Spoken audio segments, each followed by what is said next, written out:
Good morning, good morning. Oh yeah. Ah, I'm feeling good this morning. Let me just turn off these other pieces of technology. There we go. And just make a slight adjustment here.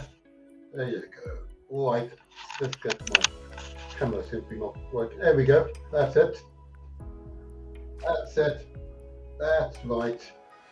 It's all wonderfully set up because this is going to be a fantastic day.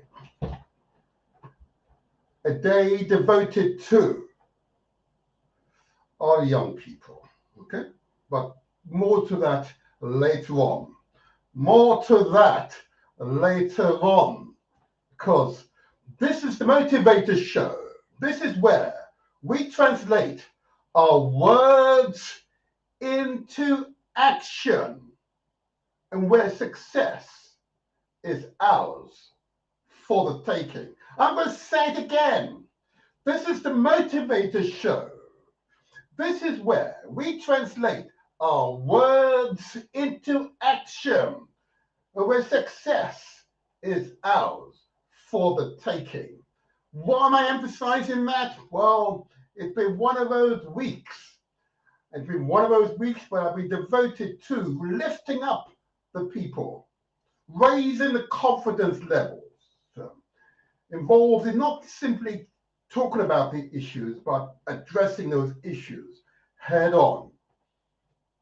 And success, remember, is ours for the taking. And I'm feeling good. I'm feeling really positive because moments such as this, the moments I've experienced during this week, have been truly inspirational. Truly inspirational. Anyway, so let me first of all just recognize GalaxyAfui.net, digital radio. Okay, let's recognize GalaxyAfui.net. Let's recognize. Okay, I'm not sure if Ian King was taking us tonight today, but I look forward to the presenter that comes after us at 10 o'clock. Okay, but I also want to give praise and respect to those of you who are listening to this show via YouTube and Facebook and Mixcloud, of course, under the Motivator Show. That's DE space Motivator space show. The Motivator Show. Okay, so you can both see and hear my personage. Huh? There you go. Huh? So well done, you. I want to thank all of you who've taken the most recent shows to record levels. We appreciate you. We appreciate you. But we welcome any commentary you may wish to make via our chat facilities. If you're on YouTube or Facebook, you can communicate directly to the studio via the chat facility. And you can put any questions to us via that chat facility. Or if you're one of those fortunate ones to receive one of our WhatsApp messages directly, I don't mean within the group, but directly, you are able to phone the studio and send messages to the studio via WhatsApp if you receive personally a WhatsApp message from our studios. Okay, you can communicate with the studio both by messages and, of course, if you feel so inclined, to phone in via WhatsApp, just replying to the WhatsApp message. So good for you all. Good for you all. It's been truly a positive time. Okay, and my co-presenter will join us shortly. But I did want to give recognition and give praise to that great country of Nigeria. Okay, I know the challenges we're going through now, but I'm confident, I am absolutely confident that Nigerians, West Africans, Africans generally, will rally to Nigeria's support so it can navigate through this period of challenge. Okay, so you can navigate through this period of challenge. And of course, it's so important for me to recognize that not only have we featured Nigeria in the past 3 weeks or so, but in fact, we've been able to speak to inspired Nigerians. Okay? And I really want to give praise, of course, to Professor Patrick. Now, I've got to say, it is always a pleasure to speak with someone who is sufficiently learned on the subject that you are discussing, but someone who's able to speak with it with a depth that often we in the West do not experience. Okay, so I want to give praise to all of those persons who've made a contribution to this show, and has ensured that this show was successful. And we know that we contributed to the dialogue, to the debate inside Nigeria. And I wish only peace and prosperity for Nigeria, for all Nigerians, and hoping that the current exercises through the courts, taking, of course, the so-called Independent Electoral Commission to courts to review the processes, not the outcome, the processes. That is what the learned Peter Obi said. The processes. He wanted to review the processes, to be satisfied that the processes as set out in legislation, in law, was carried forward. I think that is the way forward. But I note all of the candidates call for peace in Nigeria. Okay? I welcome that and I applaud those words.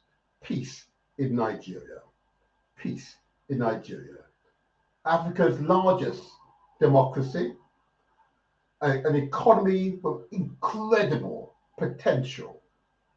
Peace in Nigeria. Peace in Nigeria. And long may it continue so for as long as we all are around. Okay? Long may it continue so.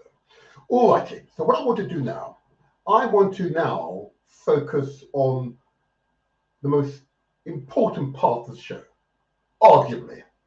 And that's, of course, the health messages. Health messages, which I know has saved lives, transformed lives. These messages are simple, they're straightforward, but they are transformative. Because as you get older, to break the habits of childhood is challenging. So you need constant repetition, constant reminding.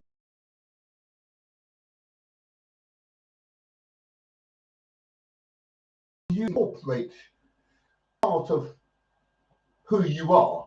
You influence others by your actions, which is welcome. So I'll get straight into the health messages. And the health messages really address our cuisine and general behavior. So I begin. I wish to encourage you. New word, huh? I wish to encourage you to consider the amount of sugar and salt that you ingest every day. These are ingredients we add to our cuisine. We add to our foods for flavor enhancements. And occasionally, any expert will tell you that's fine, but to do this every day can and will have harmful effect upon the human physiology. In other words, our bodies, indeed our minds. Why do I say this? Sugar, let's take sugar. Within our communities, whether in Mother Africa, the Caribbean, the Americas, or here in Europe or Britain and London, we have abnormally high levels of diabetes. The Vice Chancellor of University of West Indies, Professor Hilary Beckles, has noted, even in his immediate family line, members of his family members of his friends group and networks, as a percentage above average numbers with diabetes. And diabetes is a condition which you can manage, generally not cure. And what has happened over time as you consume sugar is that your body's abilities to produce insulin is reduced. It becomes numb to the sugar. It's like as if it's been overwhelmed by the quantum of sugar in your bodies. And therefore, the ability of the body to break it down using insulin becomes limited. And thereby, you have abnormally high levels of sugar in your bloodstream. Diabetes is a classic condition that derives. There may well be others. I'll let the professional come on and tell you about the others, but I can only talk about the one that is most prevalent. As many of you know, I'm an elected official, so I see the figures, the levels of diabetes that impacts our communities. Above levels, in some cases, dangerously high levels in some parts of Britain. And where I am, it's definitely approaching dangerous levels. So I simply ask you, please, to consider the amount of sugar that you ingest every day and consider reducing it gradually. In my case, I no longer buy sugar from the grocery store. I no longer deliberately add sugar to my food. And when I encounter food which are sweet, such as cakes and other biscuits and so on, I consume it, but to the bare minimum. No more than a finger so. I have a little taste and that's it. But I would admit that as a child, I developed a sweet tooth. So I managed that desire to consume sugar in excess. Because I'm a man now, my will is far more powerful than a childish urge. Well, that's what it is, a childish urge. As a mature adult, I can manage. I manage my craving for sugar. So I smile when I see sweet things, but I no longer consume it. I'm no longer tempted. Because you have to train your mind to do so. And it becomes overpowering. A little technique I use. In my mind, I say 3, 2, 1, no. 3, 2, 1, no. And in doing so, I control my cravings for sugar. Hope that makes sense to you, because that's the way to break the habits. I've got a sweet tooth, but the sweet tooth doesn't dominate my behavior. Others of you will require professional support to do this. I recognize that, but please seek out that professional support to break the habit. Try to avoid developing the condition of diabetes. Okay. Salt is another one of those insidious ingredients we add to our food for flavor enhancement. In some cases, it's a more difficult one to break. Okay. Again, I recognize that. Gradual reduction was my methodology to reduce the need to add salt to my cooking.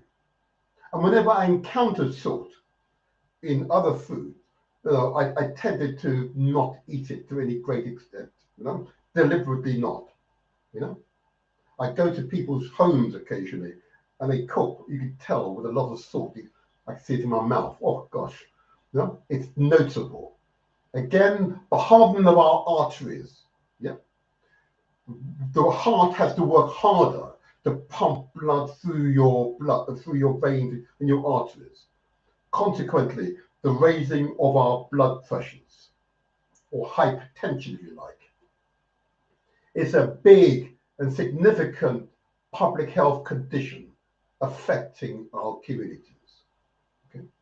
Hypertension, high blood pressure in every other family in parts of London.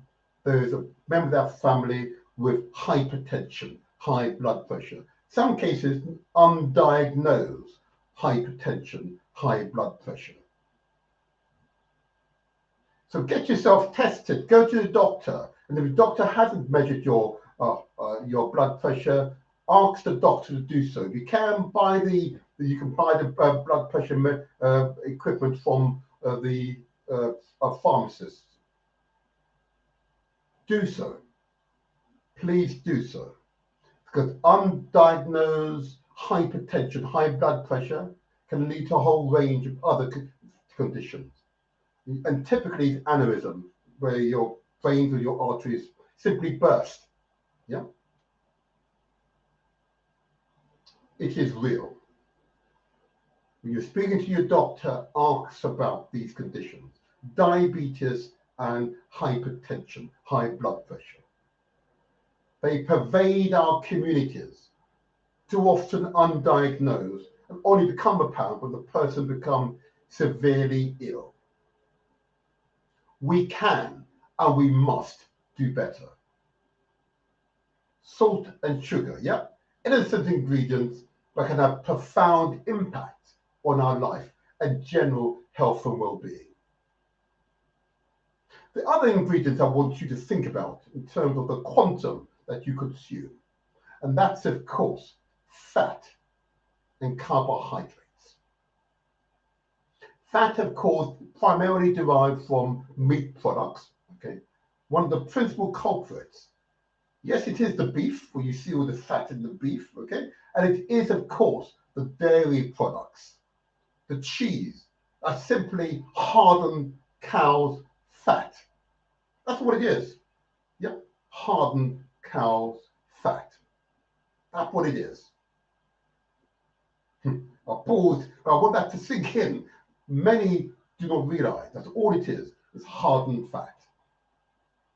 Margarine, butter, well, it's not so hardened, but you can spread it on your bread or use it for cooking. It's simply another form of cow's fat. Okay.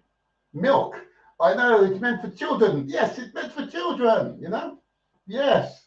Adults, I don't believe actually need milk unless you have particular conditions. I could be wrong. I'll let the expert tell us otherwise. But bovine lactose is just another form of cow's fat. Stay away from them if you can. Some of you might recall on GalaxyTheory.net, we had a wonderful professor, Professor Stephen Sarley. He would talk about these dairy products, you know. And he most certainly was against us consuming these dairy products. Okay, avoid them like the plague, he said. Avoid them like the plague, because all they do is generate and create mucus in your body, and mucus is bad. Another form of cow's fat. Carbohydrates primarily derived from, if we say, wheat-based products. Okay, that's our principal intake of carbohydrate. Simply moderate it. That's how I say, moderate it. Yeah. You recall we had a nutritionist here, a nutritionist pharmacist, Elijah. He said that we shouldn't be consuming no more than a fistful of food per meal. A fistful. I've been gradually, winding down the amount of the quantum food that I eat per serving. Yeah? It does take a bit of training, because we develop these habits from childhood. You know, our parents, God bless them, of course, felt that it was necessary to give us large plates of food, and we get in the habit of receiving large plates of food. But actually, we don't need it. We never needed it in order to survive, not those large plates of food. So fat and carbohydrates, okay, moderate where possible. The fats definitely moderate. Okay. And lastly, the other two I would have mentioned is starch. Okay, starch is one of those ingredients, addition to our cuisine, primarily derived from what? Rice products. Rice. Yeah, I know I can say it every week. If you're from particularly West Africa, in fact, many parts of Africa, rice is part of your staple foods. Okay, that's great. But if it's not eaten in moderation, we accumulate it in our bodies as energy. Mhm. It contributes to the bloated shoulders, bloated abdomens, bloated thighs, bloated buttocks, if you like. You know, in some cases, if it's in the right proportion, the right places, it looks quite interesting from a purely male perspective. But actually, the long-term harm is quite profound. And it most certainly contributes to potentially shortening your lives if you're carrying excess weight. Combined with the sugar and the fats, excessive amount of carbohydrates, and of course starch, all combined, excess weight reduces your immune response and increases your vulnerability to all the maladies, the bacteria, and the viruses which are out there. And cause body to sink in. And I know in some cases, the family messages are challenging to accept, and I recognize that. Changing habits is challenging.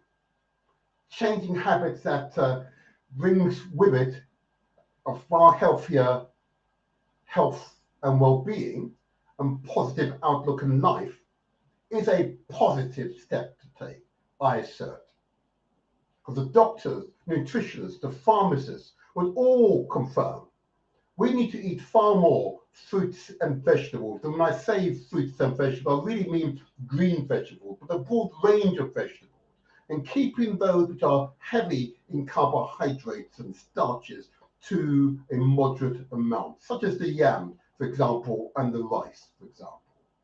But green vegetables, most certainly, in the right quantum that give justification to the needs of your body. Okay? Depending upon your height and your mass, yeah, that will heavily influence the food balance you require in order to live a long, healthy lifestyle. Okay?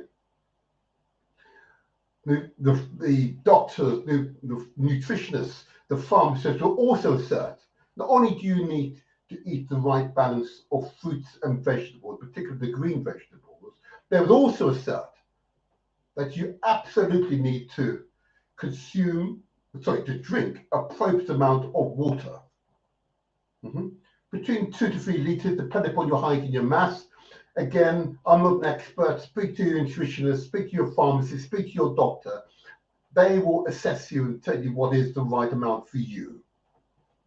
Okay, really important to drink the right amount of water. And yes, I have my water handy. There it is. You can hear it, yeah? There you go. I drink, in my case, just under 3 liters of water per day. Yeah, that varies depending on what I'm doing. Okay, but I have it here.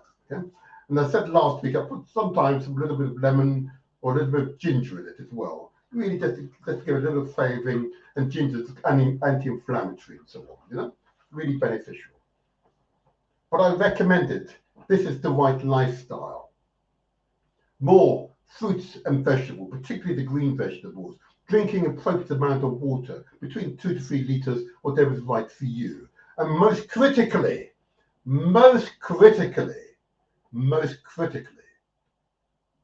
exercise. You must exercise, my people. You've got to exercise. As I said last week, and I'll say it every week, all your work in terms of the cuisine and your food and the balance, yeah, is fine. But if you don't exercise, well, you're kind of undermining all of that good work. So I wish to urge you to develop an exercise routine. If you can afford to go to a gym, get a trainer, a personal trainer. Okay. Or you can buy one of those online videos, and they can get an online training course. You could do it by yourself, but you know, you and I are not experts. best to go to someone who knows and understands what is a training routine. Okay, so often you could do it via your computers or the TV. There's typically apps you can go to for personal training courses. Except if you are able to afford a private trainer, that's what I'd recommend. These are vital parts of you taking care of self. And if you can take care of self, reparations begins with self. You're more than able to take care of those around you, your loved ones, your friends group, your networks, your wider community. But taking care of yourself is always the first steps into making genuine progression in your life. And I give these messages out every week because the figures make for uncomfortable reading. And I encounter people who are either overweight or seemingly sick, but yet you can tell this is someone who should be healthy, standing upright, but they're leaning over and they can tell they're weighed down by sickness. But we can take control of our general health. Yeah? We can take control. And this is what I said, and Mark, I have to say this. Taking care of your mental and spiritual health is critical. Absolutely critical. Okay? Absolutely critical. Absolutely critical. Absolutely critical. I meditate each day for at least 30 minutes. Yeah. I raise my energy levels to ensure that I'm ready for the day. I did so prior to this podcast, this show. Okay. And this is why I feel full of energy. I feel truly alive. I'm ready for the day to come. Yeah. These are deliberate steps. Now let me bring in Empress Abner. There we go. Let's bring her in. Oh, let's see if she comes in. Let's see. Oh, she's on the small screen at the moment. Sorry, I've got my hot water bottle. Sorry. Got your hot water bottle. Oh my dear. Hold on. Let me get your auto screen settings. There you go. They're with equal size. Good morning. Good morning. We've been missing you, my dear. Oh, a lot's been happening personally and at work, so I've had to take some time out. I was sick for like 2 weeks. But other than my Empress though. And have you had your fruit and vegetables yet this morning? Do you know what? This house has a lot of fruit and vegetable. It's always in abundance, so that's never. We've not been having plantain because I don't really want to pay for the prices right about now. That's the only thing I haven't been really having. But other than that, my sons are very about healthy eating. He stopped eating sweets. He stopped eating sweets, and he's only 10. And then there's me. But when you go to my room at work and you open the drawer, there's like 5 bags of Haribos. And I'm just like, but that's just, it gets me through the day. So I have to. It does not. It's really good. And my friend has started in the FODMAP diet because her health was really bad. So she's actually changed her whole diet and she's done really, really well. So it's been 7 weeks. So I'm really proud of her. I've come off my medication because it was starting to affect my bones. So I've kind of gone teetotal off my meds and I'm trying other things. So it's been a journey. So it's going to be interesting. And next week is Ramadan. So we're preparing for that as well. So I'm looking forward to that because that will help me with my diet and no sweet. So I can't be cheeky. There'll be no cheeky Avina. So that will be interesting. But other than that, it's really good. Obviously, tomorrow's Mother's Day. As well, and my son wrote me the most beautiful card ever. Literally, I was blubbering in work. Literally, my friends were laughing. They was like, "We've never seen you cry," and I was like, "I know," but yeah, it was the most. Oh God, it was the most sweetest thing that anybody has written for me. So yeah. Oh my gosh. Okay, I'm not going to comment. I'm going to say, well done to your son. Yeah, he's getting ready for secondary school as well. He found out what school he's going to. So. Oh, look at that. So yeah. And what I like what you said is that he's controlled that craving for sweets. Yeah, he has. It's the desire for energy is quite intense, but he's controlled his craving for sweets. And that's a sign of a young man How old is he? 11? 10? He's going to be 11 in July. Gosh, at that age, to have developed that self-discipline means that as he enters his teenage, I think he's already there. Truly proud of him. You could truly be, a teenager's self-discipline is a powerful human being, truly powerful. Yeah. So well done to your son. Well done. Yeah, good. You haven't met him yet. That's the problem. I don't need to. The fact he can exert that level of self-discipline is a true sign. The young men who can exercise self-discipline, and not give in to all of their cravings, and their urges at a whim. Trust me, those are the sort of men that these women should look for to marry. He's only 10. He's only 10. We're not doing no arranged marriages here. He's only 10. Let me tell you, I'm speaking to the women now. Yeah, a young man who is able to exert self-discipline over his craving, his urges, is a type of young man that will become a man. Yeah, who are the ideal husbands. Okay, they're the ones who stand by you at all times, through thick and thin. Okay, disciplined young men, absolutely. He will study with a studiousness, with a determination to succeed. Oh yeah. Well done, my emperor. Well done. Yeah, you're so funny. Oh God. The truth is the truth. I have seen thousands, tens of thousands of boys and girls, young men and young women over my time. Trust me, I know the qualities to look out for. Now listen to the parents and then note the behavior of the child. Okay, I look forward. We might do a show with them sooner or later. Oh, good. About the future. Good. Yeah, we need to talk about it. Okay. In fact, watch this space. I'm gonna get some young men and women on. I want to see how they form their ambitions. That would be really good, because there was my friend lives in Milton Keynes and her son had some confidence issues. So there was this young man who used to do like the Zoom session with a group of young boys to get them building their confidence and talking to them about life skills, and it changed my friend's son a lot. So it was very good to see him do that. And I was going to say my son, but obviously because he's at his dad's, it's quite hard.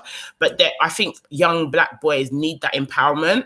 Absolutely. So I thought that man who does it, the brother, is amazing to introduce that and to instill that. And I think we need a lot more of that. Personally, especially in Southwark, I think that's something that we need to have, because no disrespect, I love music and stuff like that, but a lot of our young people are interested in music and sports. And I always say to them, but if that doesn't work out for you, what's your plan B? Always need a plan B. Can I just say, like, what you like, there are some most certainly, but the overwhelming majority are hard-working young men and women.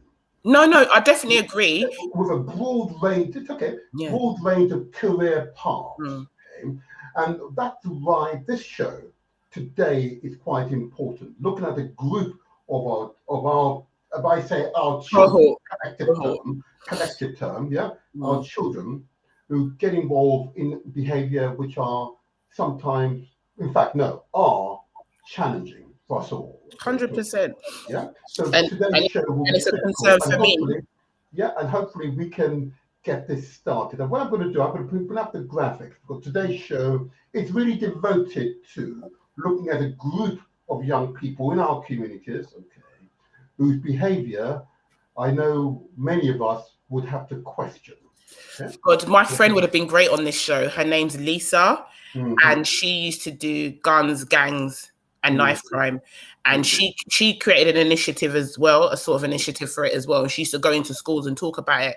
Right. She would have been great to come on this show, because she's got so much knowledge. So much. That case, I want to talk to her. We want to talk to her. I'll ask her. She'll come on the show. Brilliant. But the young man that we're going to have on today, not only has he made an impression, all the stats tell us that he is absolutely doing the right thing. Okay, he's absolutely doing the right thing. You are a man of statistics, aren't you? Mr. Motivator. I like. Look, it's important to get the facts as opposed to hearsay, which is often what I hear. Okay, and if you have the facts, you are and are empowered. Okay. Yeah, but what if you walk on the streets every day and then you see certain things going on as well? And that's every day. That's reality. That's everyday life. So no, you can't put that on into numbers. I just don't think. You know, again, you make one of these interesting points, and I'm not going to take what you said away from you. I suppose my concern often, particularly when we talk about our own children, is that we follow right-wing propaganda. You know, you see, in this borough of Southwark, where we live in London, okay, 84% of all children in local schools are from our community. Okay, this borough is in the top 100 performing local education. Sorry, top 50.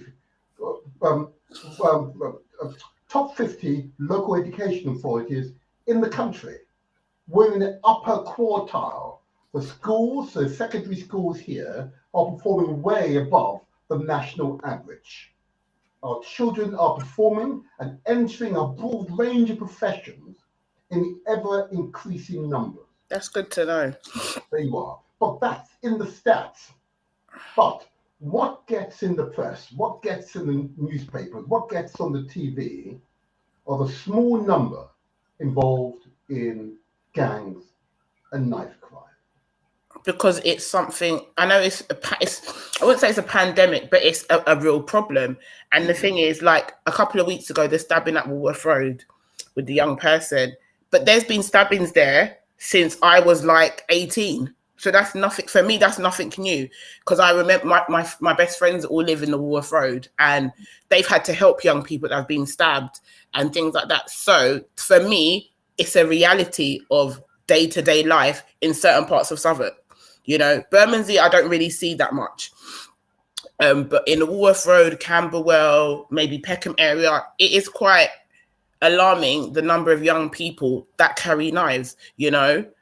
Like I was talking about my friend Lisa when she does programs and stuff, and the stuff that she tells me, how young they are carrying knives, is very concerning. It's like, I don't even like holding a kitchen knife in my house, but that's because I probably don't like to cook. But what I'm saying to you is that there are what statistics don't show the realities of where everything stems from as well. And for me, that's what we need to get to the root of. That's just my opinion. No, you know, this man, today, Anthony King can educate me, and maybe he can maybe talk to me about certain things that I may not be aware of. So, okay, and it's so important. So the areas which you just outlined is about 1.5 to 2 miles square. Southwark, of course, covers more than 40 square miles, and that's what I mean about the imbalance in reporting. But you are right. There are certain parts of the borough where there are some what I would call unruly youth activities. It's primarily due. I don't blame the young people. Yeah, I don't blame the young people. It's us who are the problem. I blame the Tories, but that's just the. That's too easy. No, it's not too easy. It's not, and this is what I'm saying to you. You said that a lot of our community are in varied jobs, but if you go work for a great company called Fight for Change, Southwark Young Advisors, early help practitioners who do 11 to 19, when they go out on the streets and talk to young people, all they're interested in is music and sports. They're not interested in tech. They're not interested in learning to use their hands to be creative in maybe carpentry, you know, mechanics or anything like that, which are great trades to have. You know, Hold on, Empress. Hold on. Because it's really important, this narrative. Okay. No, but I'm telling you what I have when my colleagues have gone onto the street and they've spoken to children, and we have panel meetings every Monday with Southwark as well, and we discuss what young people want or what young people are interested in, and they've offered them alternatives and they are not interested. And remember, I know this is only a small group in the area, but they have gone out there and asked the children what they want, and they have said music and sports. And we have said to them that there's not other children that are interested in other things, so we need to make way and do activities for children that are not interested in sports. My son's not sportive, He's not very active in sports. He's very into coding, using his hands. He's into STEM. So what is going to be available for someone like him who's interested in that? I have to say to you, hold on, my interest. Hold on a second. Hold on. So I hear you. Very recently, here in my part of Southwark, okay, we funded and continue to fund a specialist initiative to encourage young people to code. Okay. Digital inclusion. Yeah, absolutely. I know about that as well. There you go. So the real issue for us, particularly when we talk about our children in the collective term, that we use this term some. Okay? Because what we don't want is for a young person to listen to and say, oh, that's what they're all doing. Because that's not true. It's maybe 3, 4, 5% at the most. The overwhelming majority are entering professions that enables them to acquire professional skills.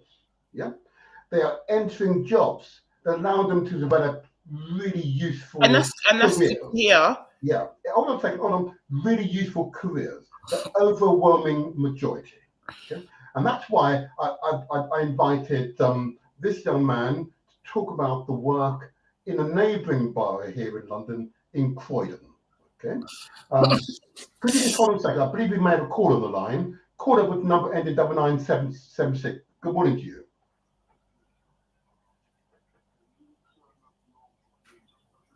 Oh, okay. Thank you for that sound check. Okay. Is that better now? Yep. Is that better now? Oh, okay. Okay. I'm going to adjust my position of my mic. Hopefully that should improve matters. Yep, that's fine. I'm making the adjustments now. Don't you worry, I'm making the adjustments now. Thank you very much. Yeah, thank you for that sound test. Thank you. Brilliant, brilliant. Got it now. Thank you. All righty. See, always got some good listeners. They're making sure we get the sound balance right. I appreciate them. I appreciate them. Always think I've got it right, but until someone says otherwise. You need to do testing. So what I'm going to do, I'm just going to. I did want you to tell us about. You mentioned this young lady and the experience working with young people. Just tell us a little bit more about what you do. I'll get on the line. Okay. Tell us a little about that initiative. Right. Oh, she can't hear us. You've gone static, she says. Oh, no. No? Can you hear us? Better, much better. Oh, I'm not sure what happened there. But my question to you, if you just tell us a little more about your friend and the work she was doing with young people. And whilst you're doing that, I'll get hold of our guest so we can get him in. Okay, I don't want to mention her name because she might not like it. I just mentioned her first name. She used to basically go into schools and to young primary school children about gang activities, knife crime, and if young people carrying knives in the school, she would basically remove the knives from them, like talk them down, tell them what the reasons they shouldn't be carrying knives, what it could lead to. And she was doing this in many boroughs. They used to take kids on a bus and take them to a community centre or to other parts of the school, another section of the school, and talk to them about knife crime, gang activity, how to help young people stay away from knife crime and gang activity. So she was doing this. So she had an initiative for a while, and I think it probably got a bit too much for her. So she kind of left that and ended up working with me. So she was very powerful. She really got to the young people. She really did her best efforts to obviously encourage young people to stay off the streets, to stop being involved in gangs and knife activity, which is quite an alarming rate, seems to be happening quite a lot in certain boroughs. So that was her job role. And now she still gets involved in that time and time again, and she will work with other projects within the borough or other boroughs, or if she's needed in that area to support.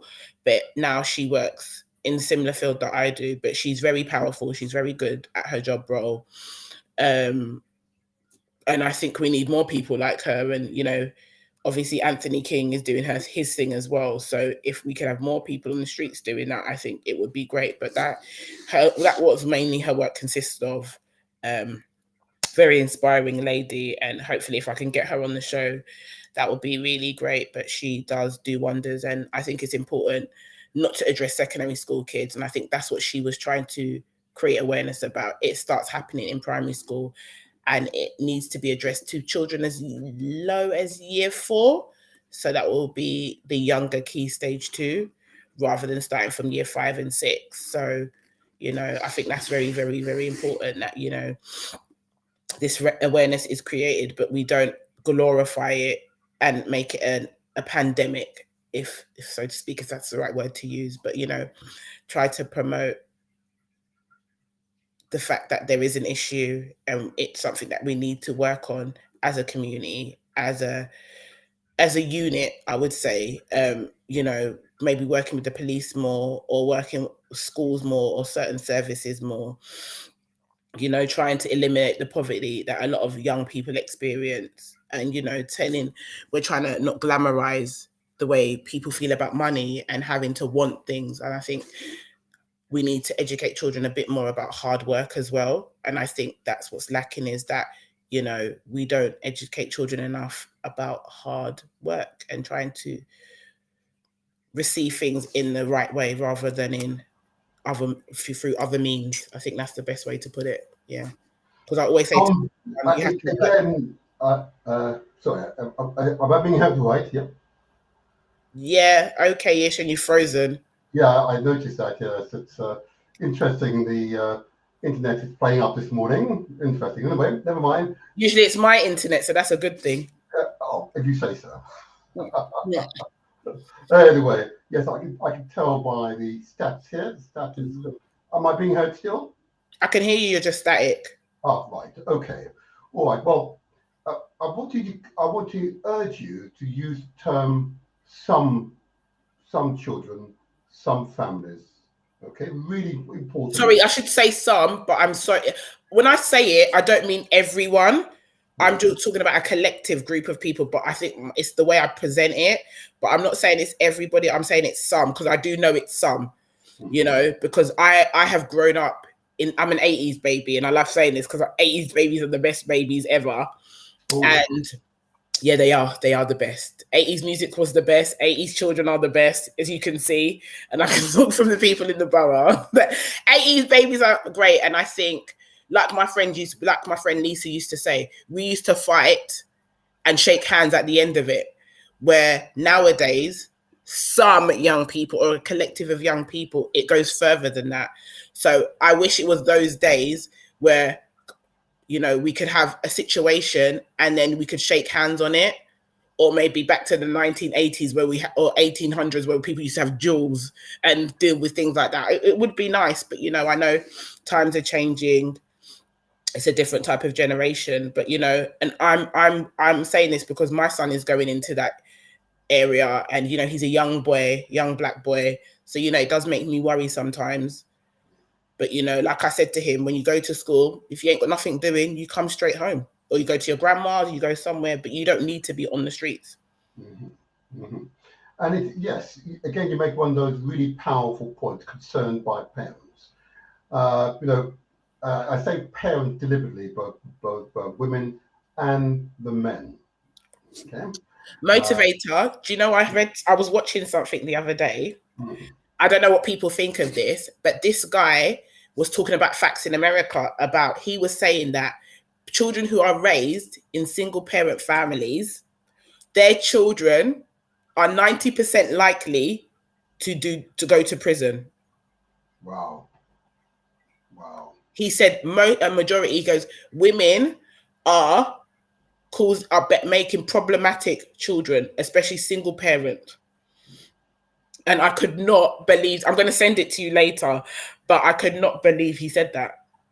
But this is he said this is USA statistics. I don't know what he says about UK, but this was from somebody in the USA.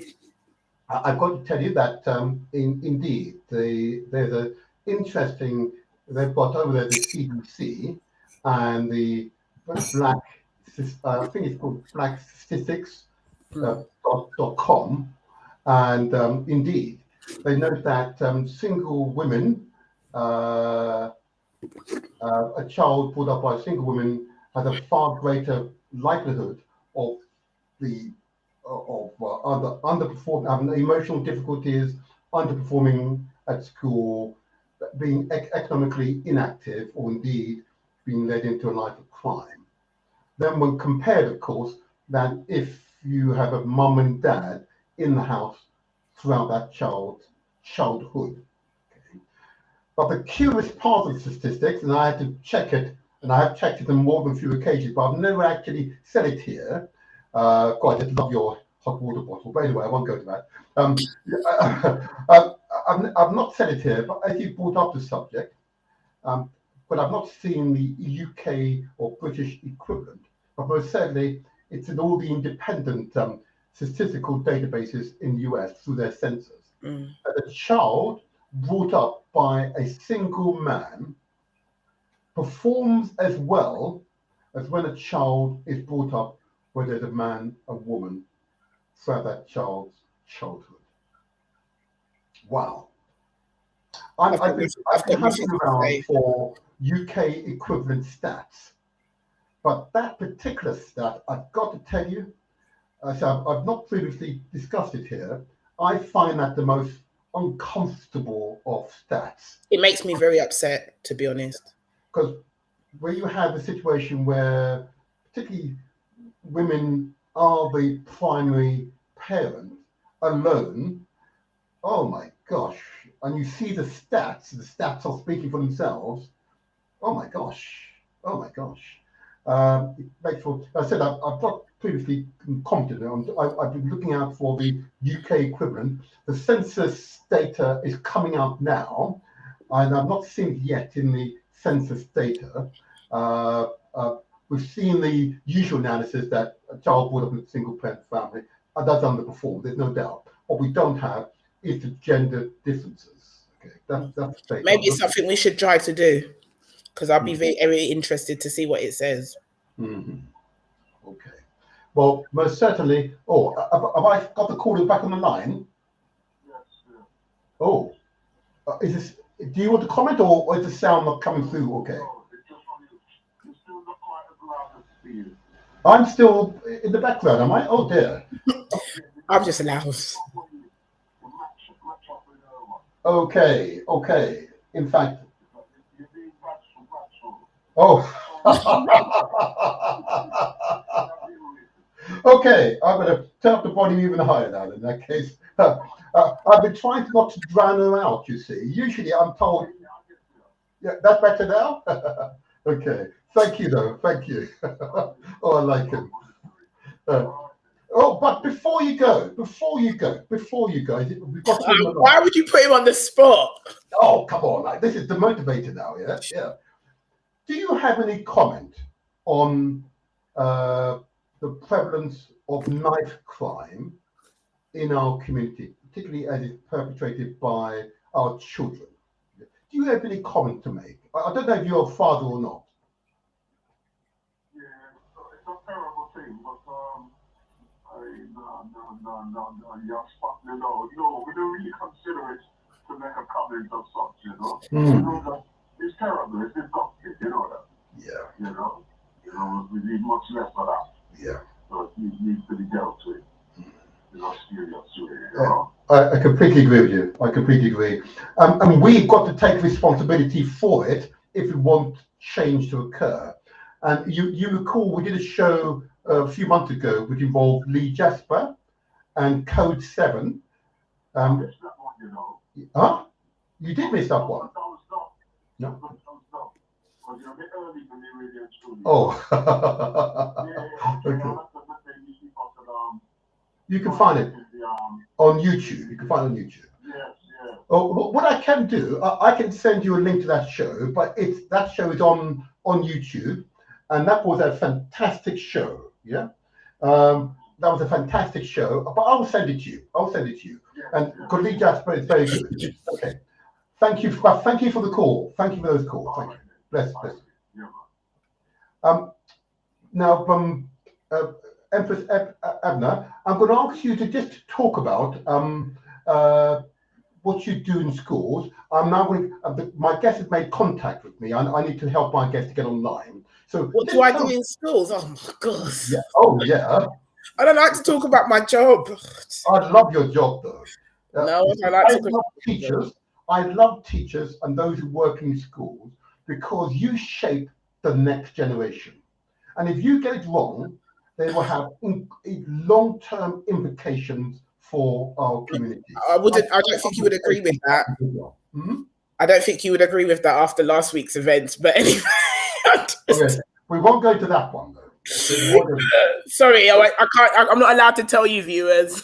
No, you're not. No, but I did want you to give us some idea in terms of the support for young people and their families. What are the sort of common issues that arise that you have to support? I know housing is one, but tell us about the emotional support and so on for that child. Just tell us the impact. Go on, tell us more. So basically, sometimes I get referrals of children who have emotional needs, struggle with peer relationships, engagement with school, persistent absences. So I do home visits. I try to get to the root of the problem of why children are quite anxious. And obviously we've had children who have grew up through the COVID period. So I just try to do art therapy with them. I discuss strategies of how to work on their confidence, how to work on their peer relationships, how to engage with their learning better. Like, you know, if a child is struggling in maths and they don't want to come in on that day because they have double maths, or, you know, they're doing multiplications, which a lot of children struggle with their timetables. I always teach them about practicing, watching shows that help them get better at their timetables, discuss issues that they have at home, you know, try to encourage them to take activities.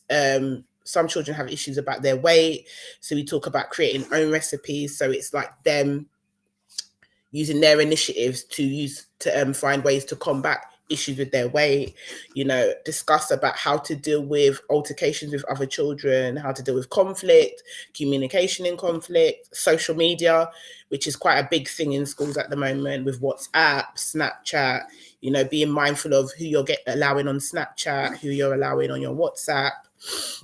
Those are very important things that we've been discussing. You know, mindfulness, well-being.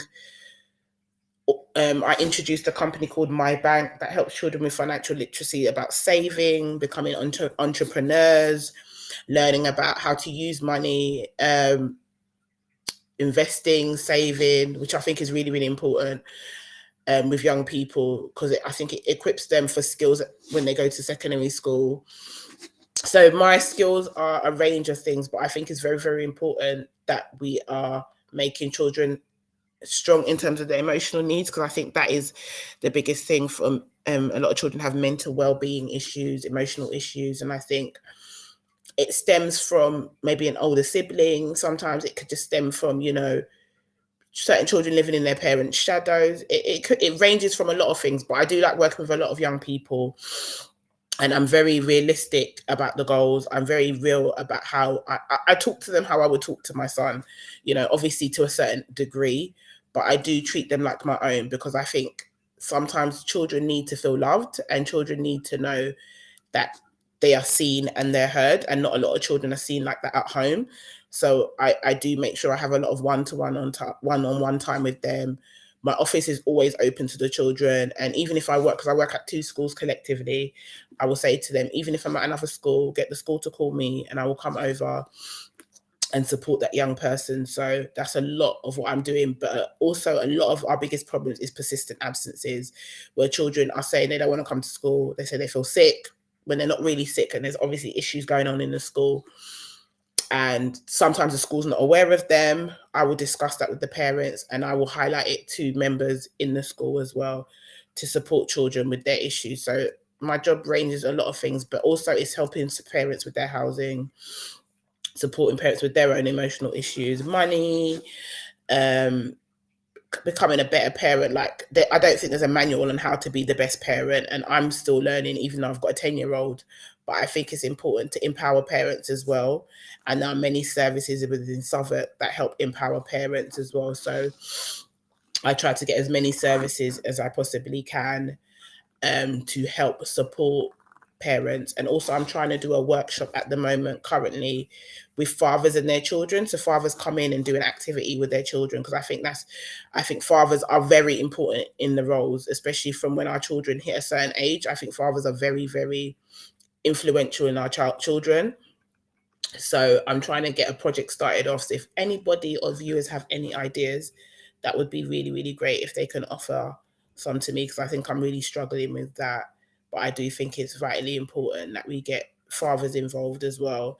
And I'm very heavily involved in mentoring kids as well. So either I do that or I get some other services to support young people as well within the school. But I don't know, I like my job. I like helping people, raising money.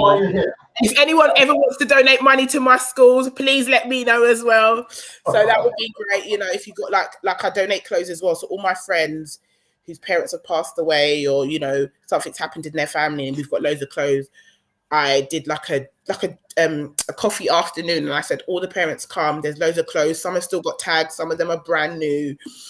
Come and get some clothes, especially for the families that are in the hotels who have come here to seek asylum. I told them, take whatever you want. And they was like, to buy it? I said, no, it's all free. So that's very, very important. And Southwark has had an initiative as well, giving goodie bags as well in the Brandon estate, which was absolutely amazing for some of our parents, because they've got like 4 or 5 kids. And that's very hard to buy shoes and trainers for them. So, Southwark does great things sometimes. So I'll give credit where credit is due. I say some of the workers really understand the community, and they actually take time out of their own time to come together and do stuff in the community, and it's a beautiful thing. So yeah, that's right. And what you're doing in schools is such an important piece of work. So there's no way we could survive as a community without people like yourself actively supporting those families who need that support. I suppose the question here, and our guest will join us momentarily, it's how do families respond to you? Do they appreciate the support you've given them? Are they, generally understanding the crucial role that you play, do you think? Some do. Some people didn't even know I was there till last year. And it's down to advertising, word of mouth. I don't really like standing out in the playground because I just probably look angry when I'm outside and I'm standing there. But I just like to, I do events. So you get to know me through events. You get to know me through word of mouth of just working with another parent. And obviously there's a few Ghanaian parents that know me quite well. And it's so funny because once one heard of me, another mentioned me. And I think that's how I got mentioned. Or a parent said, Bina helped me out. She's really good at helping you out. She can't get you what you want. She can signpost you. I do think some parents I connect with and some parents I don't. And I think it's not because I'm not likable. I just think certain people just struggle to meet with services due to maybe previous issues that they've had with services before, or it's just some people just don't want the help, and you have to respect that. And I love I make sure I have the boundaries with those kind of people. Like I never overstep my boundaries. I just am who I am. I just can't change that. And I think that's very important to know who your boundaries are. And if you can't help that person, it's about referring them and supporting them in a different way. And I think home visits really help as well, because you're in their space. So you're not overwhelming them. And sometimes schools are quite daunting for parents, because if parents have had a bad experience in schools when they were younger and their children are now having a bad experience, it's hard for them to come in and support their child. And that's what I'm there to do as well. And I will go in and say, as much as you've had these issues with school previously, we need to make sure it doesn't have an adverse effect on their child as well. So I just try and do as much as I possibly can within the community. But, I think there'll be a period where I won't be working with the community soon. But other than that, I love my job and I love working in my son's school. So, yes. Can't hear you. Make a series of, I was going to say, you make a series of very interesting points that parents appreciate the support you give to them. I'm not sure when you say parents, are you referring primarily to women, or you find they're couples? Give us some idea. I do both, everything. Fathers, mothers, grandparents, aunties, uncles. It just depends.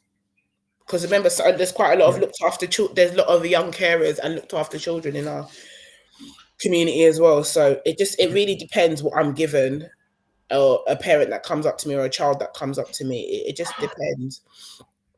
But yeah, it's really weird. Like, I've lived in Suffolk a lot of my life, and I didn't even realize half of these services were available. And that's my other point. It is true that often members of our community are unaware of the range of services that are there to support them, and the enormous resources that actually a local authority, indeed the government, is able to deploy to support families. And the lack of awareness is a big issue in our community. Or often what I'm encountering is people who are shy or ashamed to ask for support, which is the other big barrier to change. And I always say to people, please do not hide, do not be shameful. Honestly, the professional services, the professionals are there to give you support. Supporting a family means supporting that child, and supporting that child means that you are supporting someone from childhood to adulthood, so they become upstanding men and women and able to provide and contribute positively in the future to society. Isn't that right? Isn't that right? No, definitely, because I do feel, I'm not saying it's, I'm not going to mention the borough, but there's some boroughs that I know that have had children under their radar who have gone into adulthood now, and they have done nothing for that child. And there's some people that have just come into the service and had helped this woman from everything she's been through now. And you can tell, if someone did not step into her life, the patterns would have repeated for her children. So it just depends on the person who is helping that person and their motives towards that person. And I do think that is another important when working with people. I think you have to genuinely care about people. You don't see it as a dollar sign or anything like that. You've gone in there to help and genuinely support that family and to empower them. And that's the biggest thing, I think, when you're doing this kind of role.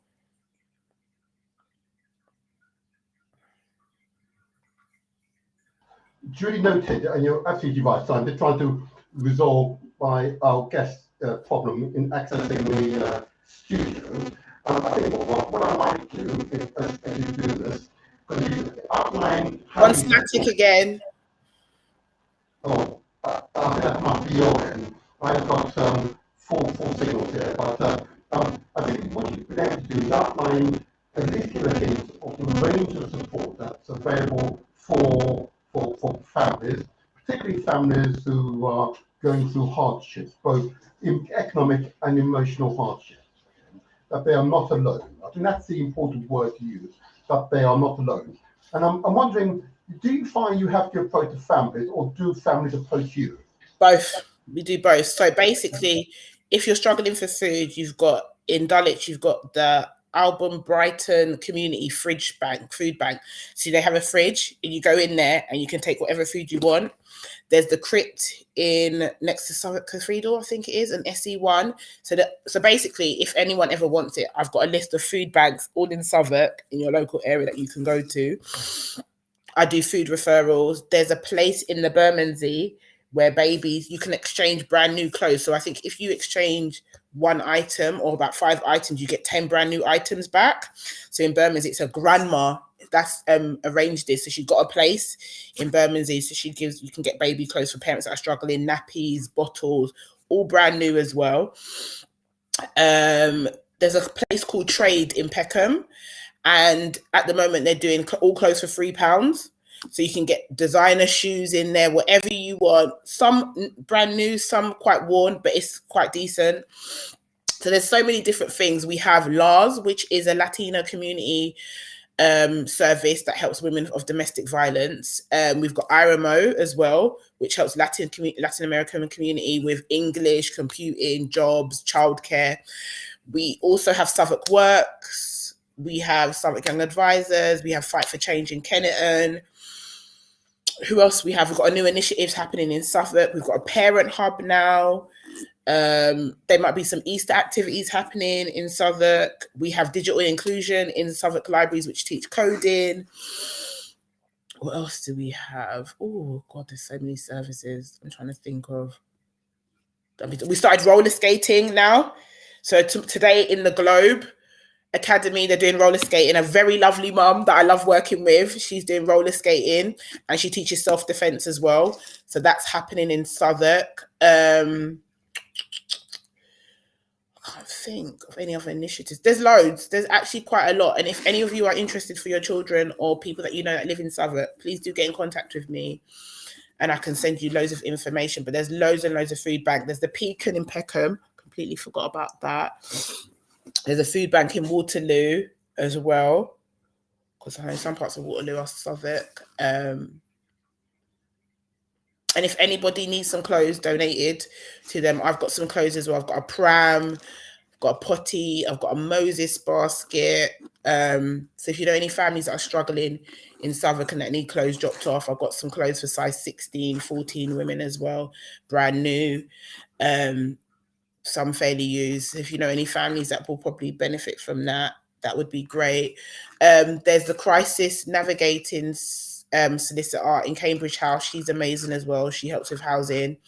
You also have CAB, the Children's Centre in Burgess Park, which is great. They have every month or every other week, they do like a father's session with young children, and they have sensory play there. They're really amazing as well. We have a company called Leap that teaches parenting courses to families, and I know they've done some events in schools. What else could there be? Yeah, so off the top of my head, those are the most of the services that I can probably think of. But like I said, again, if you ever need support with any kind of services, I am more than happy to tell you services that are available in the local area. I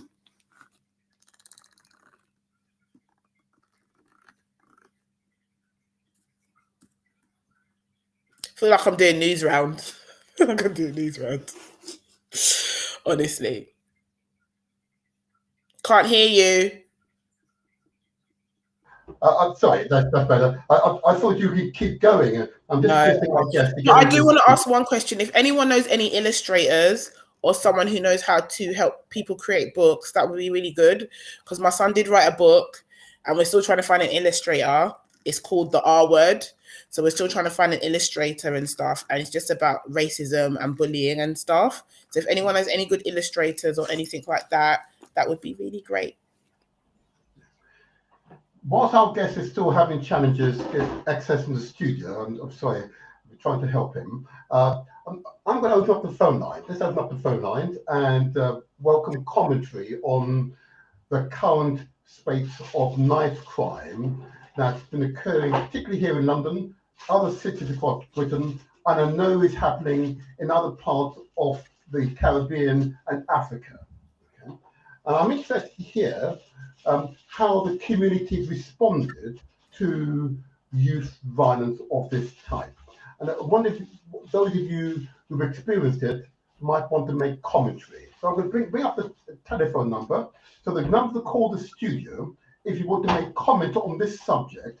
And if you're based in UK, it's 0208 133 5616. I repeat, if you're based in UK, you can call the studio number, which is a Skype number. It's 0208 133 5616. Or if you receive one of our WhatsApp messages, personally receive it, you can call us via WhatsApp as well, and we'll take the call via WhatsApp. Okay, so that's absolutely fine. Okay, if you're overseas, I see we've got a caller on the line. Okay, I'll take the caller, then we'll get onto it. I see with number ending, we say 0899. Good morning to you. Oh, right. Good morning. Good morning. Is that a thing from the TV that I'm watching? Yes. Good morning. I'm the motivator. Thank you. Yes. Oh, hello, Aston. Good morning to you. Good morning. Yes. Do you want to make comment on this, on the subject matter of knife of violence among our children, particularly in relation to knife? Oh, wow. Well, that's an ongoing thing, isn't it? Yeah. Right. First of all, they say responsibility. Yes. They have to be taught from an early age.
Most children, right, or young people, right, they will go there and they will feel like, I feel brave now, I feel tough now, because I have something to protect myself. And that's probably the main intention.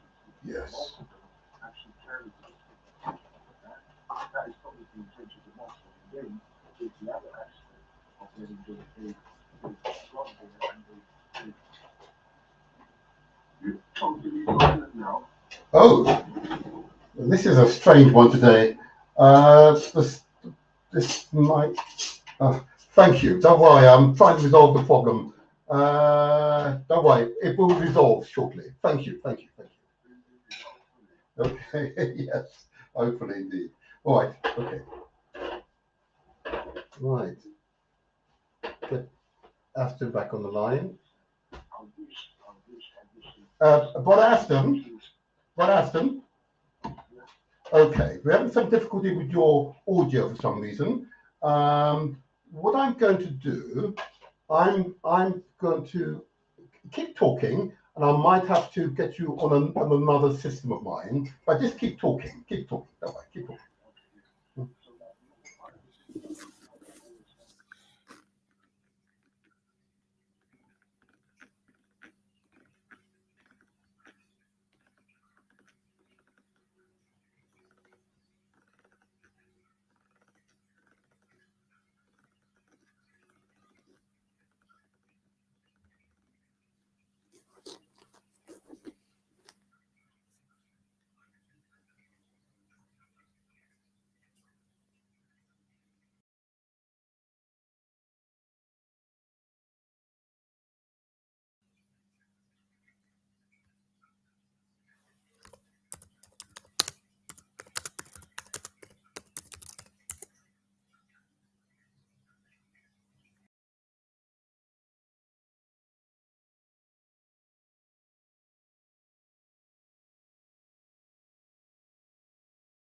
So what do you mean by the fair form state?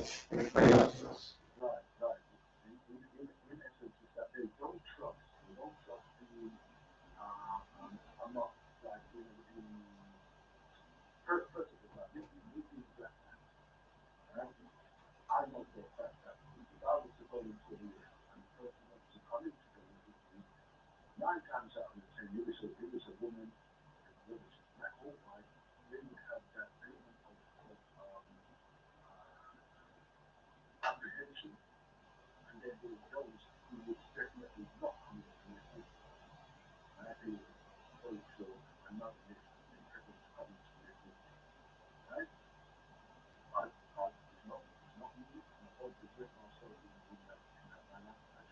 Mhm. But is there a preconceived idea? We don't need to be seeing the news, right, out there of police, the police cases, right? And so who are they going to turn to? Because usually that would be their safeguard to say, if I'm in trouble, I need something to call the police. Now they're going to be fearful of actually engaging with the police. Now Mhm. they're going to be fearful of engaging with anybody on the street. Yeah. We are trying to make ourselves look smaller and smaller and smaller to ensure that they don't come and start shouting, oh, you're going to attack me. Next minute, you get arrested, right? And we say, well, I was just standing there. I haven't done anything. Yeah? And then, that's the carriage syndrome. Yeah? But the fact is that if they were taught how to present themselves in a cop, still can't hear a crocodile. Yeah, I know. We're having some problems here. Don't worry. We're having some problems here. We're trying to sort it out now. Yeah, Can I- Thank you. Okay. Can people type in stuff that they want to say, questions or comments?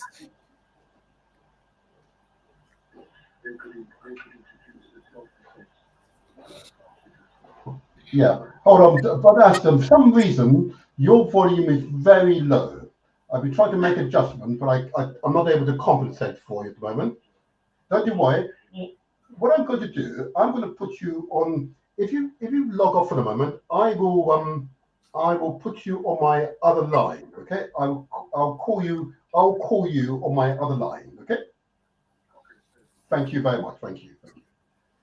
And sorry about that, listeners. It's viewers. It's just that. I was going to say, Martin, could Anthony King talk on the phone about what he does? Yes, I've been trying to get it through to me on the phone, but again, trying to juggle many things at once here. Okay. So yes. I was going to say I could call him on my phone and then he can talk.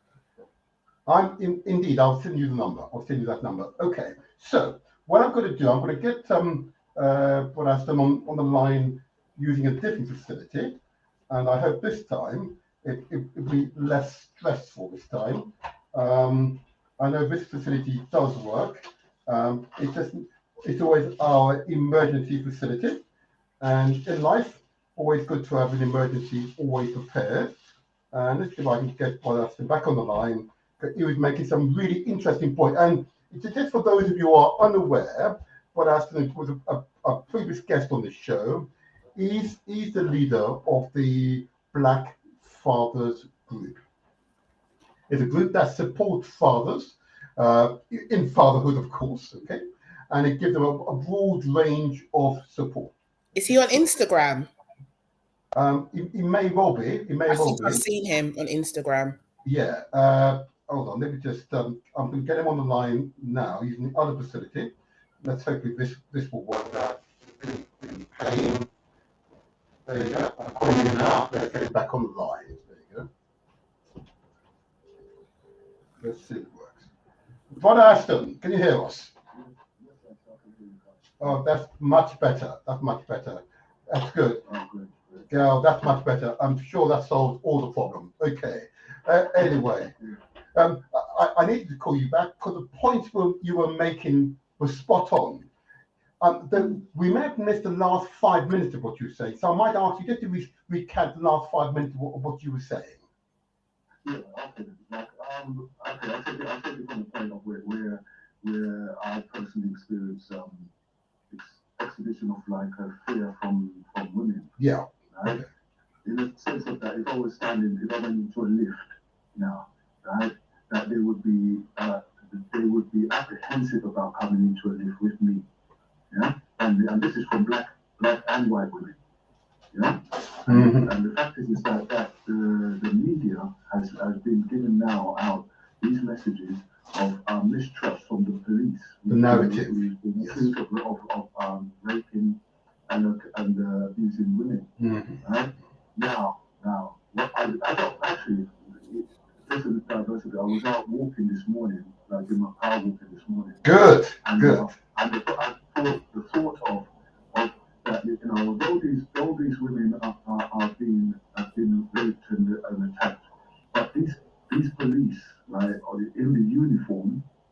and this is what triggered it.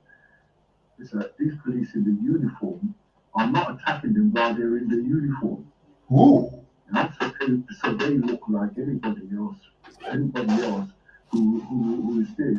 It just happens that they are police officers, right? And why I say that is because there's one of these posters there.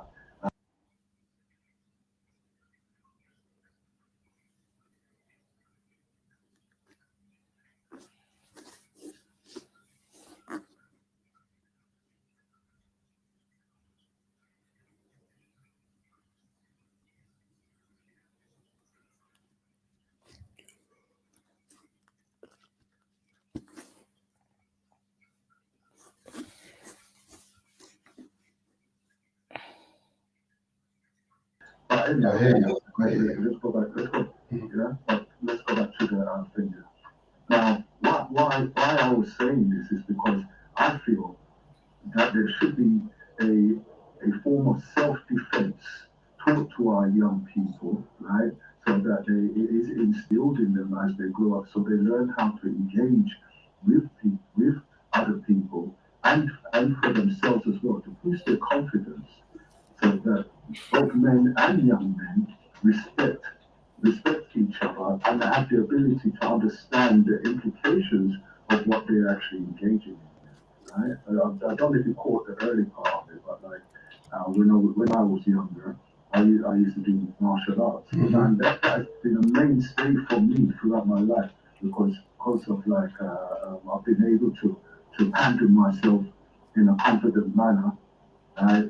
And it's not always physical, right? But because of that was instilled in me doing the martial arts, right?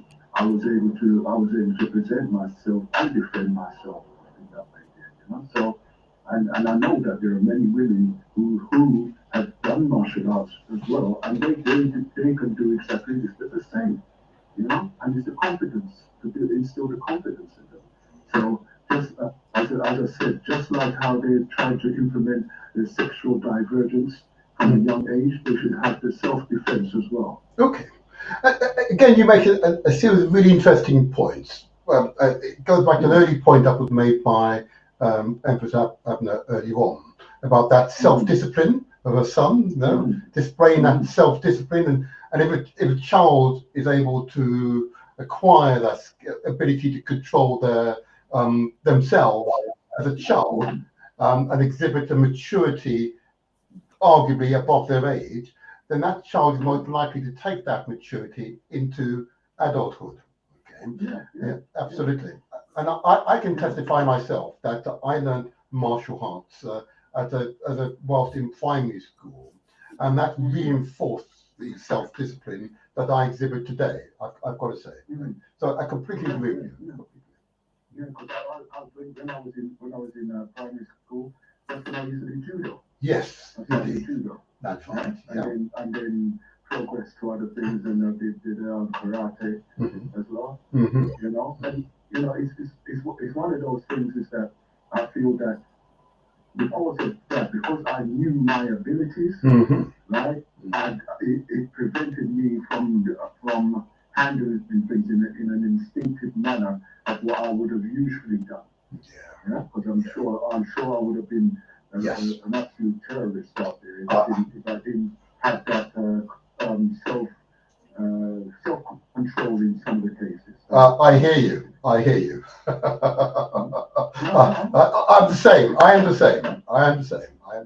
I equally fear if I hadn't gone through those discipline, both physical and mental discipline training, I might have been an awful person to interact with.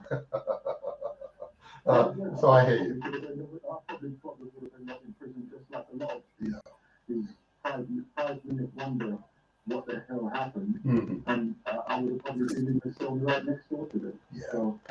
and you know, but I think that's where the advantage of family is so important. Particularly that family is got a good balance of the genders, okay? And you have someone who you respect and you can listen to, okay? And therefore guide within that your family network is such a critical component. Yeah, and I know I had that. There were certain members of the family who were just wise, you know, and they want people that you should defy. Okay, Yeah, exactly. there you are.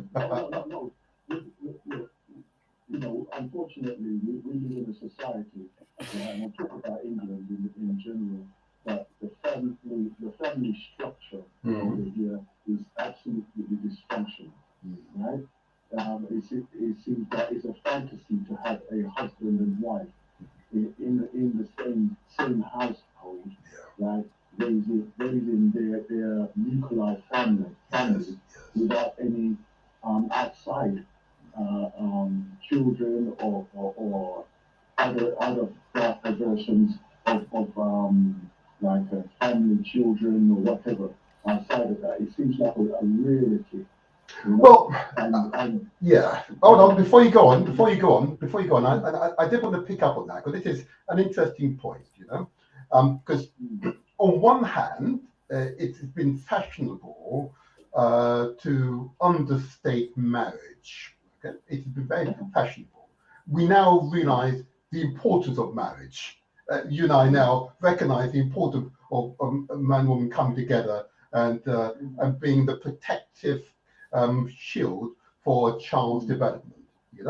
And therefore it's no longer about the man, the woman, the mother and father. It is about the child, and the child has to be your primary focus. And therefore you have to tolerate a lot of things about each other because the children must come first. Yeah, okay. Yeah, there you are. And it's that combination that's possibly been lost too often. Okay? But we as fathers have got to reiterate to our sons the importance of fatherhood. Because whilst yeah, go ahead. Yeah. The thing is, my brother, right, is that unfortunately, more often than not, and again, unfortunate to say, that many of us men have not grown in a family unit. Yeah. Right? So therefore, as you say, was it monkey see, monkey do? It's true. Yeah. Right? And the thing is, and I'm also part of that as well, that I never grew up with my father, right? But I had to learn as I went along how to actually be a father within a family unit. Yes. Right? Yes. Unfortunately, whatever transpired for the breakdown of my marriage at the time, right? It wasn't because of the lack of trying. It was just a lack of satisfaction for what I was receiving. I hear you. Right? I hear you. But at the same time, the welfare of my children was a priority for me. Absolutely. Yeah. Absolutely. Yeah. Absolutely. And even now, they're in their 40s, they're still a priority for me. Yeah. Yeah, again, Bonas, and again, what you are emphasizing that yes, it's a challenge, and you may have heard Empress Abner refer to some stats from America that more than 90% of those children or young people who underperform at school or possess emotional challenges or in prison came from one parent household, primarily female household. Okay? But then the same stats talk about one parent male household with children perform as well as if the child was brought up in a household where there's a mum and a dad. Isn't that profound? Isn't that profound? Huh? One thing you have to understand about children, right? Mm-hmm. They are happy no matter where they're. They just make themselves happy, right? Right? Because if I go back into my own childhood, right? We did not much or anything like that, but I made my own entertainment. I made my own bikes. My thing was engineering. But I didn't know because all I was doing was just playing this whole from talent, right? And that was my curiosity. Okay. right? And then lo and behold, later on, I became a prototype vehicle engineer. Yeah, you understand? Yeah. Right? But at the same time, it doesn't matter what our environment is, because like even as we say, we look to like see what the children in Africa are doing.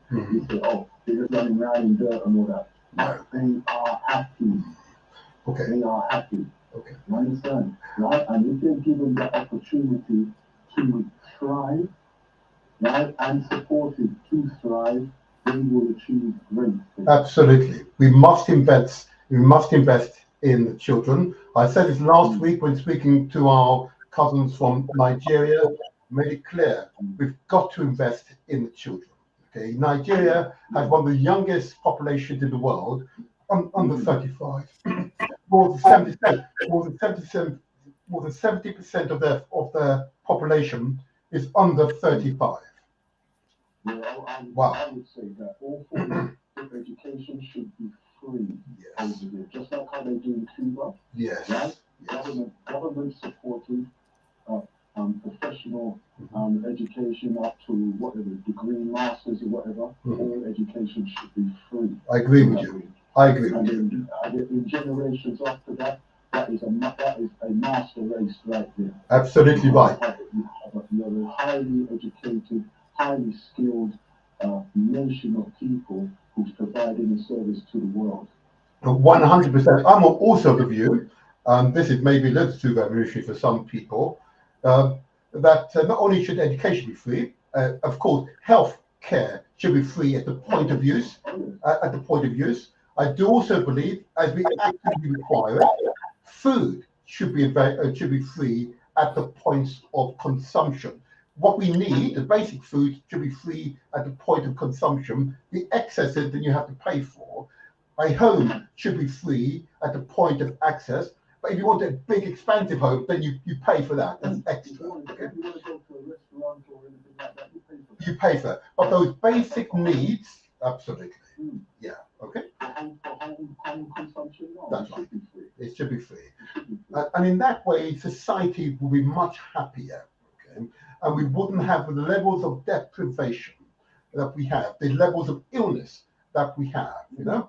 And we've proven it here in my sort of political realms around free, healthy school meals, which, can you now believe it, a Conservative government are now mimicking a Labour Party policy. When we brought it in, yeah, there you go, yeah. You see what I mean? You know what I mean? Can you imagine? We were criticised when we brought it in here in the Borough of Southwark. When we brought it in as being too expensive, the rich children are gaining access to free food. We argued, but the majority of people live either at average levels in terms of income or below average, the majority of people. And we can see the economic impact life is having on those families and most certainly those children. And a child that enters school hungry cannot engage in teaching and learning, and most likely to be a disruptive child in the classroom. There you go. So we have a duty to make sure that child is well fed. And that's why we brought in the policy of free, healthy school meals for all, in our case, primary school children, and we're now seeking to extend it to all secondary school children. It's expensive, but absolutely socially necessary. It's a good public health initiative, and which has proven time and time again to have positive outcomes. You know? There you are. Can I mention something about the free school? Hold on, brother. Empress Edna can say something. Go ahead. Just to say about this free school meals, I think it's a great initiative. But I think personally myself, I think parents should try the meals that are provided in the schools to see what their children are getting. And I know my son's school used to do that pre-COVID. But also, sometimes when you see the meals, I think it's a great initiative. They are not as great as sometimes that they look. Because sometimes the food is raw, it is not cooked properly, and that happens in some schools. So as much as it's a great initiative, I think a little more can be done in regards to the meals or the people that provide the meals to the schools as well. And sometimes it's not enough, because a lot of the children do complain that the portion size is not enough. And some of these kids in year 3 and year 4 are bigger than me. And I'm talking about height, not in weight, in height. And they are coming back and saying the food is not enough. I know you have a portion size in Southwark, but I do think the parents should see what their kids are getting, not the writing. They have to taste what is being provided to their children, so they are aware of what their children are getting on a day-to-day basis. That's just my thing. Before you come in, I'm just going to say to my learned co-presenter, I suppose people like me operate at a strategic level and establishing a philosophy, a way of being. Okay, and you're right. Local deliverers of the service need to be better, need to be challenged in terms of the quality of the service that they deliver. But it's so important for particularly politicians to have a moral compass, okay, and to value the whole community and not part of the community. It's really important. So I'm pleased you agree in the principles. Now we need to work out how to ensure at a local level it's delivered effectively. And I will only say to my learned co-presenter, you should be challenging them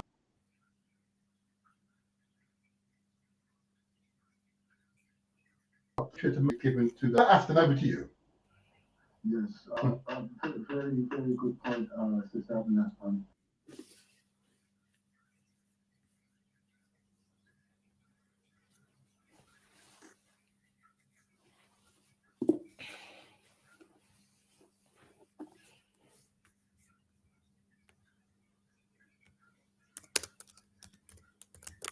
Of growth. Sure. And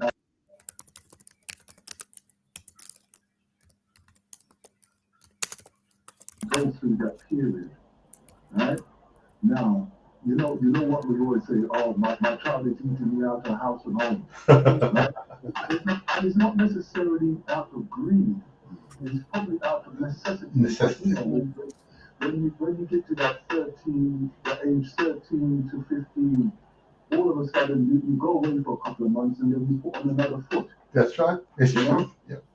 Right? Yeah. So where are you going to get the sustenance to do that? Yeah. You understand? And that is the thing that I feel that a lot of our children are missing out on, because if anything, and I'm very surprised that they haven't done anything like this, is do a supplementary supplementary mineral.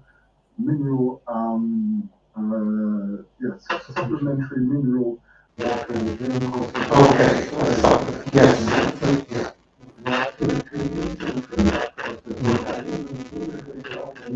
We can't give you as much food as you require, but at least we can ensure that you are getting the vitamins and minerals, even if your home is not giving it to you. At least we are giving it to you. I completely agree with you. You and I can recall being teenagers, and I am astonished the amount of food I used to consume. I could not eat that quantum anymore. At the time, I could easily put down 4 burgers in a single. Yes, and I did. So you are right, and it is again. These are local. I refer to local issues which schools need to grapple with, and I would always say to school leaders, if you don't have enough resources, tell the local educational authority that you don't have enough resources. We're not feeding our children adequately. Tell us what you need, and let us have the problem to find the resources to support you. Okay, I think that's really what's important. Or the parents should lobby both the school and the local educational authority. Okay, but the parent, again, I want to emphasize, particularly in the borough of Southwark, 84% of the children, therefore the families of children in schools, are drawn from the African Caribbean or continental African communities. Okay? So we dominate the schooling system here in this. We need a tuck shop. We need tuck shop again. Yeah. High percentage of Afro Caribbean. Yeah. Mm-hmm. Okay. Which is you know, let's put it this way: if the tables were turned, we could say exactly the same to any other suburbia or another town out there, but it just be white, Indeed. right? True. Right? A child is a child. Yes. A child is a child, right? And unless you're going to have like faith schools involved in this, right? Then you're a different dynamic there. Yes. Right? But in general, a child is a child, and they grow exactly the same. Yeah. Right? And they have the same requirements. Right? And they all contribute exactly the same like anyone. And what I'll say is things worldwide as well. Right? You're right. Emotional, all the emotional dynamics that any person will go through, now they are in. That is exactly. I mean, it's he's managing a serious incident in Croydon currently, and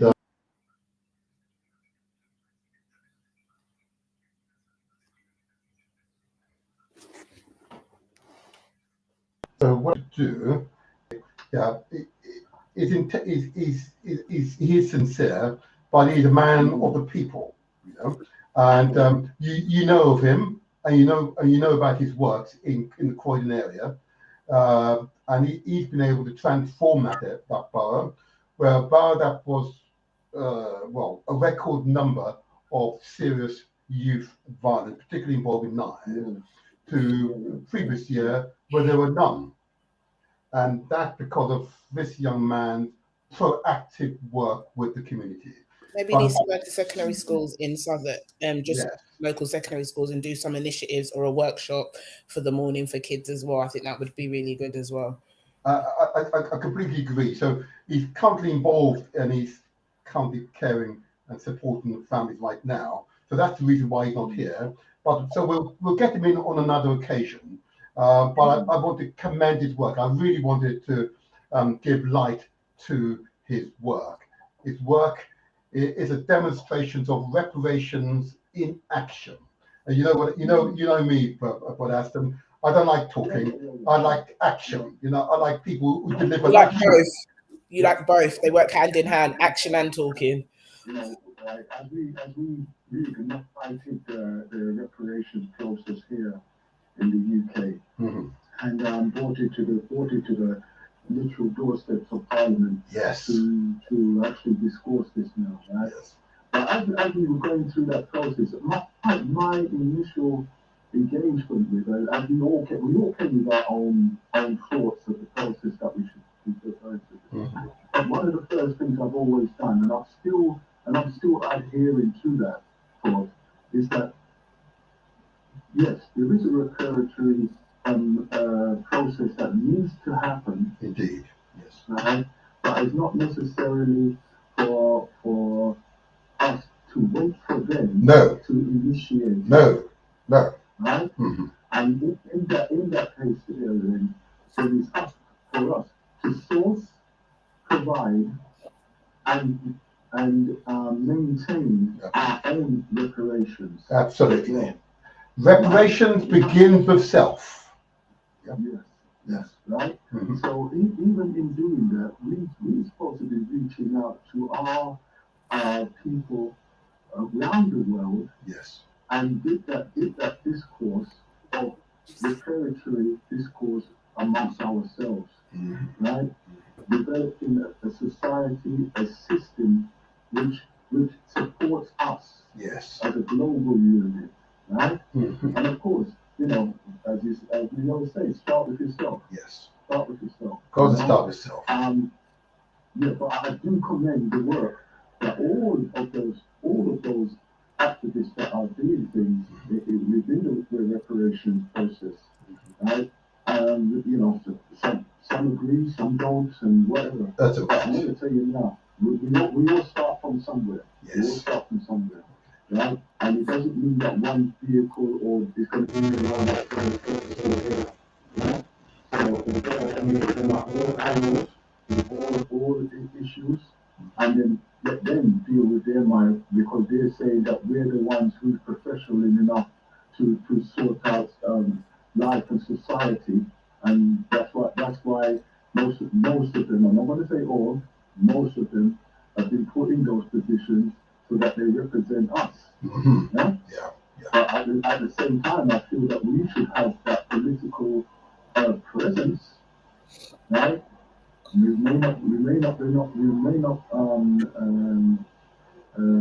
adhere to their process, but our presence needs to be there at the table. Absolutely. Needs to be there. Absolutely. Right? Wherever power and influence is being wielded, we must be present. Okay. Yeah. Okay. Brother Aston, we're almost out of time now.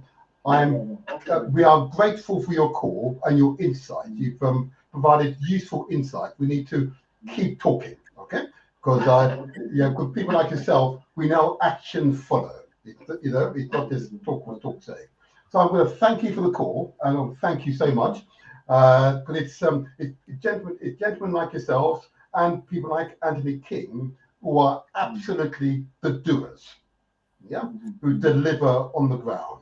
Okay, and Anthony's currently involved in an incident right now, so he just read it out to me. So I won't read it out on air, but I wish him well. But Aston, thank you so much.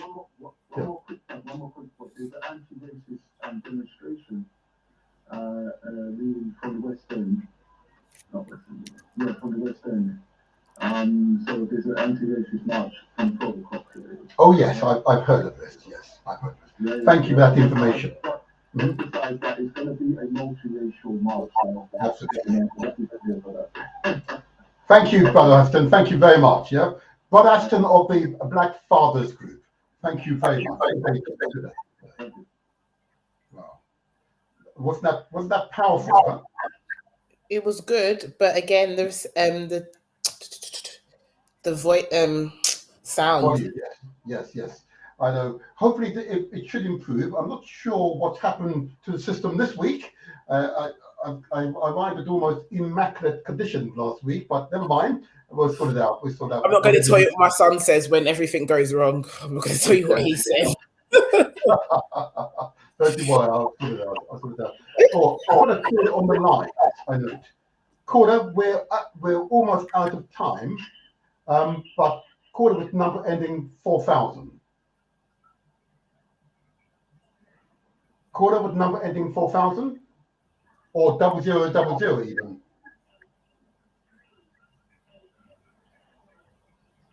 Oh, that sounds like that is not a valid call. Okay, don't worry about that.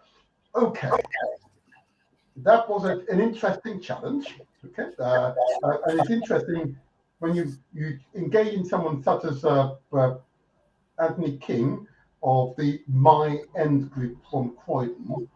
He's someone who is always at the end of a phone call, and he's the person you call when there's an emergency, and he's been called.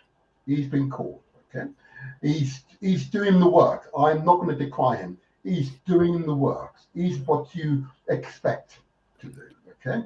So he just noted that a serious assault has occurred, and he's now involved in supporting both victims, families, and so on. He's doing the works.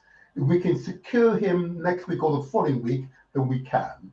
But look, he's on call. He's doing what you expect. He's got a vocation. He's got to do it. He's a superhero. So, he's a Batman.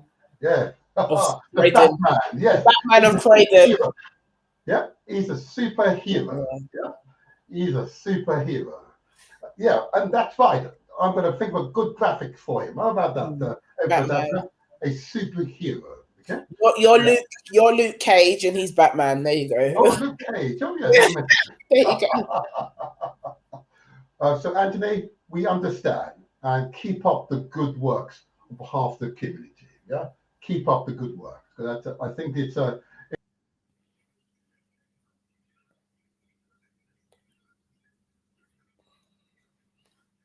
Around people, it can be challenging to engage because they're always available for the community. So I appreciate him. Okay. By this time next week, I will sort out whatever the issue is with our sound this week. I'm not sure what it is, but I'll work it out. But I want to thank everyone who stayed with us. Okay.